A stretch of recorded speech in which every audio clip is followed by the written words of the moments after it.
from the UK. We're being joined now with Paul Joseph Watson. We're going to talk about a couple of articles that he's got up on Infowars.com.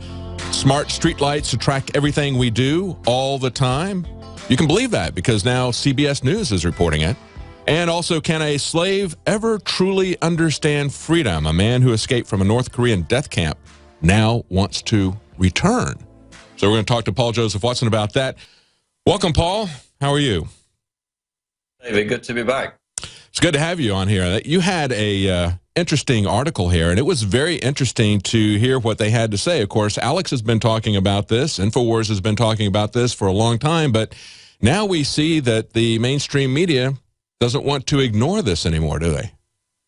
About the LED lights. Yeah, this is basically a product placement by CBS News talking about these new smart LED lights, which are being rolled out in major cities across the US. Las Vegas last year, also New York's rolling them out.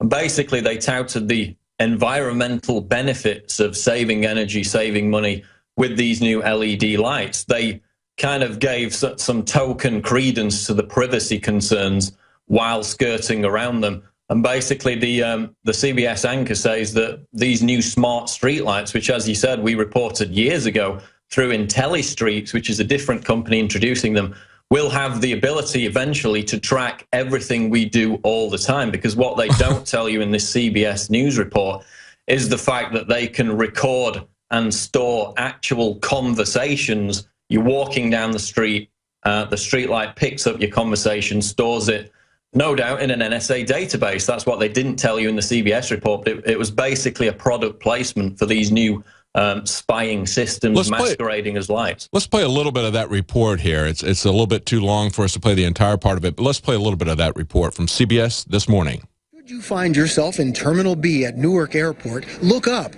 Those aren't just new lights, they're smart lights, a sophisticated array of LED fixtures with built-in sensors and cameras connected over a wireless network. They monitor security, the flow of foot traffic. Newark's primarily interested in energy savings. Hugh Martin is president of Sensitive, yeah, it's all about Silicon saving Valley energy. company that developed the smart lights at Newark and this parking garage in San Jose. It's not about saving energy. You can save energy if you've just got an LED bulb, but they're talking about watching you, about tracking you, and they even show in that report, they talk about how they're using it for security in a private corporation's parking lot, and they say this is tracking you everywhere you go. And as you just pointed out, Paul, they're recording it. So I don't think if you're tracking people, you've got all these other devices there and you're recording stuff, that, I guess, really kind of hurts your energy savings a little bit, doesn't it? But it's really not about energy savings. No, I mean, in the report, they also talk about license plate tracking. So it has very little to do with energy savings and everything to do with surveillance. And, you know, we ask commonly, what is the ultimate goal of surveillance? It's not about the surveillance itself. It's about cultivating the fear amongst the general public that everything they do is under ubiquitous surveillance. Yes. So it goes back to what we've talked about before, which is the panopticon effect, you know, what Foucault talked about in Discipline and Punish, which is that those who believe they are being watched will do what is wanted of them, obedient compliance, without even realizing that they're being controlled. And that's the whole idea. It's about creating this compulsion to obedience. It's about institutionalizing the whole idea of, you know, don't stick your neck out, don't talk about politics, don't exercise your freedoms, don't deviate from the received wisdom of the establishment, because Big Brother is always watching. That's the ultimate goal of surveillance, as we've explained many times. And the real freedom is to say, I don't care. I don't care if you're watching me. I'm going to do it anyway. And that's the attitude that people need to adopt. They constantly are talking about Orwell in this piece. They throw it out several times, and I thought it was interesting that at the very end, where this reporter says to the guy that people heard there at the beginning, this is kind of Orwellian, isn't it? And he comes back and immediately says, well, wouldn't you want to protect your children if this could determine that somebody had a gun on them near a school? So as you're pointing out, they're looking at license plates, they're connecting it to a database. They bragged about how this was going to be a global system. And then at the very end, he's talking about scanning to see if somebody's got a gun on them. And of course, it's all about the children, isn't it, Paul? They always do that, whether it's destroying our borders or destroying our rights. It's all about children. It's always the beard. It sounds rather Orwellian. Yeah, here's that Wouldn't clip. at least the parents of kids at a school feel better if they knew that there was a analytic that looked for objects that could be guns on people that were coming into the school? Yeah, there you go. Wouldn't that be a good thing? Wouldn't that be a good thing? It's always for the kids, isn't it? Just like, Yeah. you know, DHS attaching RFID tags to children because they really care about the kids. Oh, yeah. But it's not about, we know what it's about because we've seen the history, we've seen the pattern, we've seen where it's going. There have been studies, for example, Stanford University 1975 study, which illustrated that participants will side with the establishment position on political arguments like legalizing marijuana if they think their responses are going to be seen by authorities. There are other studies which show that writers are more reluctant to talk about political subjects, 25%, because they fear that it will be picked up in their emails, in their phone conversations with their friends. So a quarter of Americans at least are subjected to this panopticon effect where you self-censor, you self-regulate not only your free speech, but your behavior and the exercise of your freedoms, which of course only benefits the establishment, only benefits the state, which is one of the major reasons why they're rolling out this huge surveillance network. That's right. You have to get over that hump. You have to get to the point where you say, I'm going to speak out about this anyway, whatever the consequences. And then at that point, you're in. You're in. And now you're free to say whatever you want to criticize this, to speak up for your freedoms. Talking about that panopticon effect and people self-censoring themselves and being afraid to say what they are, take it one step further with this other article, Paul. Can a slave ever truly understand freedom? This is about the guy who escaped a North Korean death camp and now wants to return. Yeah, this is a documentary I watched a couple of nights ago called Camp 14 Total Control Zone. I encourage everybody to watch it. It's basically about a North Korean who was born inside a North Korean death camp. He witnessed all kinds of horrors. He was brutally tortured, punished, even witnessed the public execution of his mother and his brother. Wow. But because he had no innate family, you know, he couldn't embrace even the concept of family. He said that he had no emotion whatsoever when he was watching the execution of his mother and his brother. So when he risked his life to escape many years later, when he was 23, remember he was born in the camp, they basically conducted an interview with him. He defected to South Korea. And he said that he missed life in the camp and that he wanted to return to this North Korean death camp, this torture camp, because he felt pure. He had a lack of concern. He didn't have to worry about free will.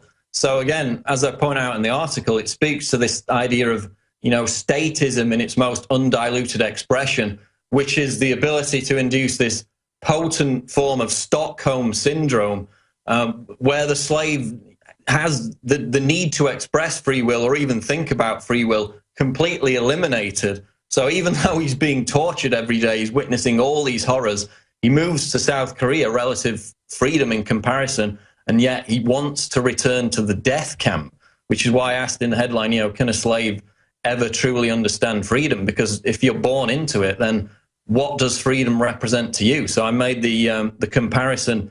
You know, we've got billions of people who are content to remain imprisoned in their own self-imposed jail cells, again, going back to the fear of stepping outside their comfort zones in terms of surveillance. So you can draw a parallel between this North Korean prison inmate who wants to return to the labor camp and billions of people today who are content to remain in their own self-imprisoned delusion and never, you know, peek outside Pandora's box. You know, I hear people talk all the time about the trade-off between liberty and security, and the mainstream media and the government want us to believe that there is some kind of a trade-off. But when you trade off your liberty, people without liberty are slaves. And so to the degree that you trade off your human dignity and your human freedom, you become more of a slave by that amount. And when you trade all of it off, you essentially have all of your security. You live in a maximum security. That's a prison. And so that's what this guy wants. He really wants his security. He wants to get back into a maximum security prison in North Korea. And many people want that today in America. I said this yesterday. I used to hear all the time people say, as just kind of a joke, a figure of speech, hey, it's a free country. And, you know, say, hey, can I do this? It's a free country, do whatever you want. You don't hear people say that anymore. People don't think of America as being a free country, and it isn't a free country. Because one of the other things you used to hear all the time was, hey, there ought to be a law. Or, you know, you're making a federal case out of it. They've made a federal case out of everything, and they made a law essentially about everything. But the other thing, Paul, that I think this brings out is the danger. You said that he had absolutely no concept of family. He didn't react to the fact that he saw members of his family executed. That has been the dream of tyrants forever. It was formalized in Plato's Republic. They wanted to make sure that people didn't know who their parents were, so that their only family, the only thing that they had any connection to, was the state, no matter how badly it treated them. And that's what this guy has. He's evidence of how well that works. And I feel like that's the danger when we see this massive influx of young people. And, of course, part of that is a beard to say that it's all about the youth coming across the border, because Obama does classify children as people up to the age of 31 in his documents there. But, you know, that is a danger when we see there are a massive number of children that are coming in. And I think that that connection that they have, losing that connection to their family to that degree, coming into a different culture where we can't reach them to get them to understand the American traditions of liberty because of the language barrier as easily or as soon, I think that's a very dangerous part of this explosion of immigration at the border. Exactly. And I mean, also tying into this in terms of enslavement and surveillance is the Facebook issue, which, if the audience didn't hear about this, Facebook basically conducted a secret experiment back in 2012 with 700 users. They displayed either positive or negative stories on their Facebook newsfeed and gauged the response. And of course, they found that, quote, the results show emotional contagion. People who saw negative posts were more likely to respond with their own negative posts. So, you know, I made a video yesterday asking the question, why does Facebook have a team of scientists conducting secret experiments to manipulate emotions? And it actually turns out that they changed the terms of agreement after this experiment was conducted to try and make it more ethical. And I made the connection between the fact that we know authorities in the UK, the US, are preparing for these riots, for this domestic disorder, you know, building fake towns, buying riot control gear. We've also got top economists predicting civil unrest as a result of this soaring food inflation and wealth inequality. So I made the connection between, you know, they're aware that social revolutions, the Arab Spring, etc., were founded on social media. And they're very nervous about being able to sway and control social media in terms of gauging dissatisfaction amongst the public. So in tying it to the fear of riots, the fear of domestic disorder, it actually turns out today that a clear connection has emerged between this Facebook study and the concept of authorities preparing for civil unrest. Because one of the individuals who conducted the Facebook study, Jeffrey T. Hancock from Cornell University, he was the same individual who received funding from the Department of Defense, the Pentagon, for a study called Cornell Modeling Discourse and Social Dynamics in Authoritarian Regimes. And this is what we talked about last month. This is the Minerva Institute, which hit the headlines for its involvement in another DoD program, which funds universities to study dynamics and risks to predict large-scale civil unrest around the world. So this Facebook secret study to manipulate people's emotions was in part contrived by one of the same individuals who's working with the Pentagon, with the DoD, to try and model, predict, and prepare for mass civil unrest. So now we have a clear connection between the two. Yeah, it's not just a format out there that lets you express yourself. They're very interested in not only monitoring what people are doing. We see all the time that they're coming after people for things that were said on Facebook. So we know that law enforcement at all levels is monitoring Facebook fairly closely. But the teens who are using it, the adults who are using it, I think they kind of look at this, Paul, as like some kind of a reality TV show. And I think it's interesting to remember that the very first reality TV show, I think, was Big Brother. That ought to be telling.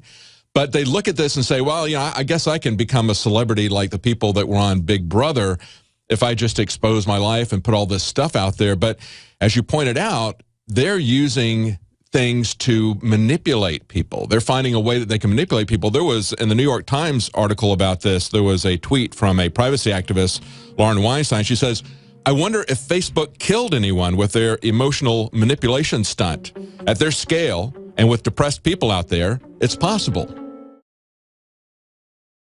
From the water table to our soils to the atmosphere itself, our world is becoming more and more toxic each and every day. But it's not just the air outside that's toxic. Indoor air has been shown to have 2 to 5 times higher concentrations of pollutants than even outdoor air. And most Americans spend 90% of their time inside using toxic chemicals within their homes. There are more than 42 million smokers in the United States. Well over 1,000 types of mold and mildew linked to numerous conditions. And don't forget the fact that 6 million Americans live with pets they're allergic to as well. When I began to research these statistics, it was clear to me it was time to start cleansing my lungs in order to combat the toxic environment that we cannot escape, but that we can fight back against. Made with organic and wild cultivated herbs and manufactured in the USA, the new InfoWars Life Lung Cleanse is here in a convenient spray bottle that can be brought with you throughout any toxic environment. Now available exclusively at InfoWarsLife.com or by calling toll-free 888-253-3139.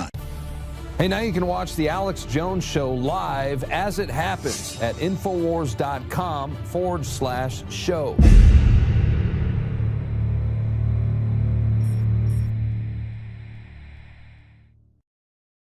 We were just talking before the break about this Facebook experiment. As some people pointed out, academic protocols generally call for getting people's consent before psychological research is conducted on them. That's the way the New York Times put it.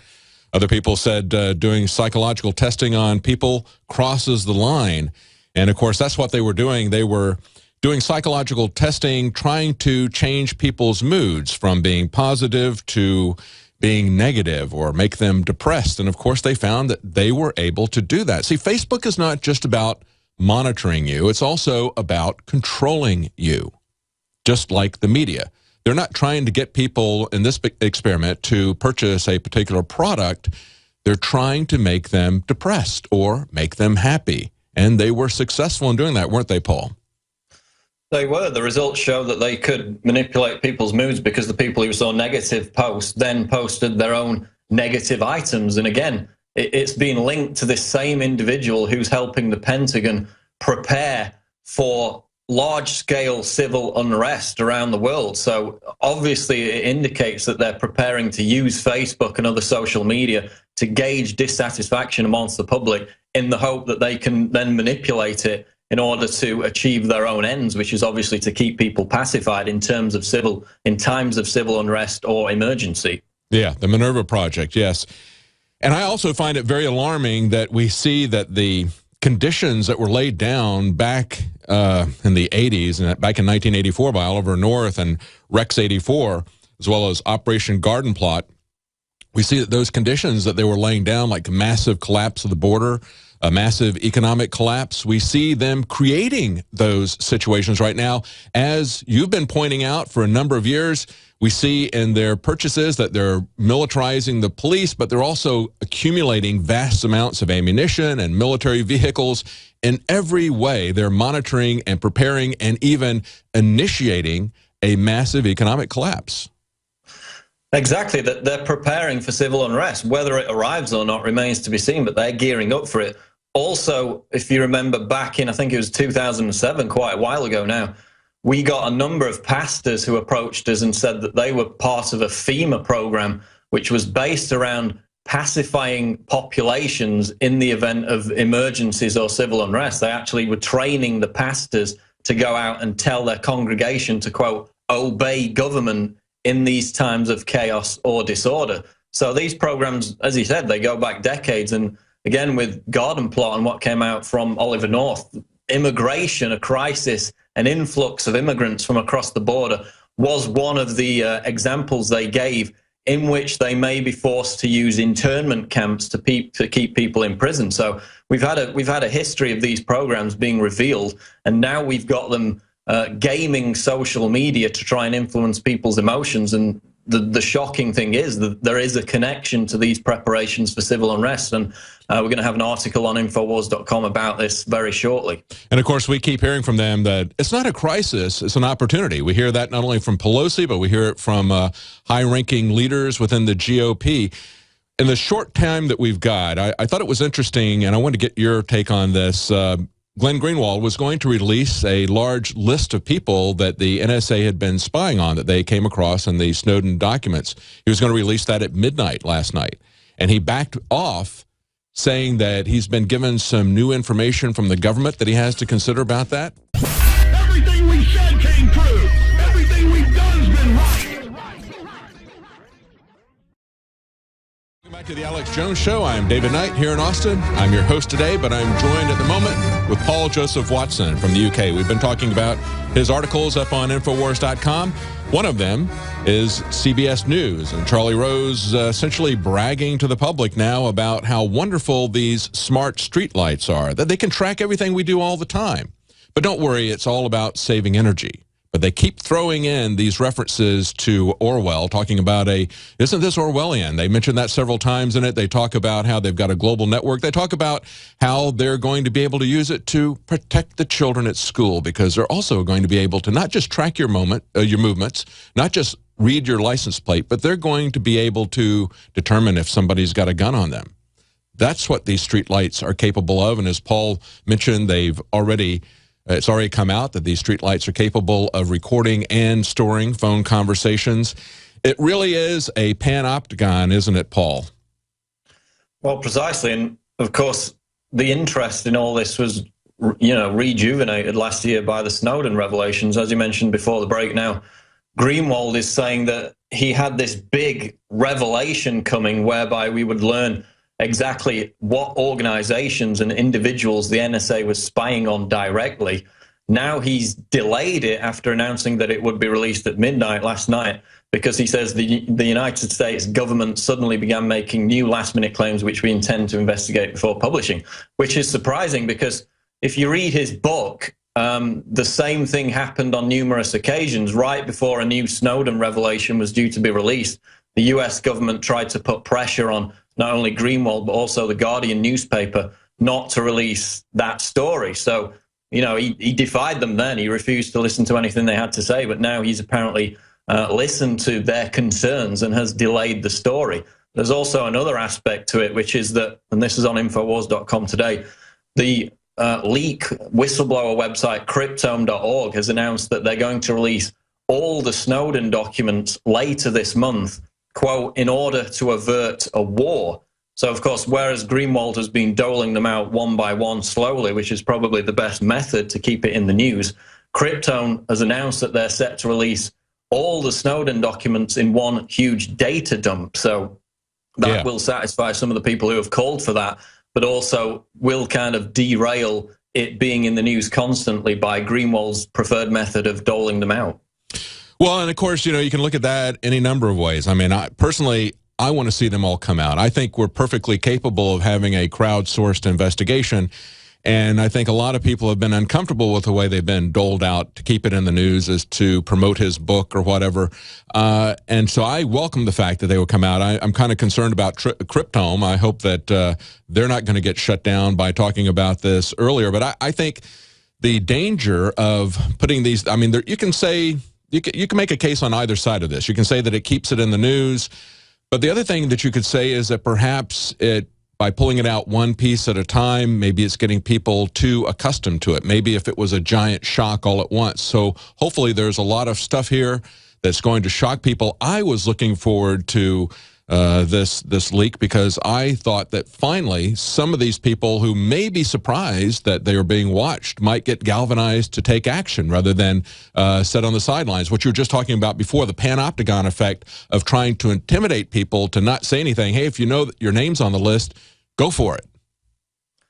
Well, precisely, and it would be fascinating to find out who is on that list. But I mean, I hope we're on it.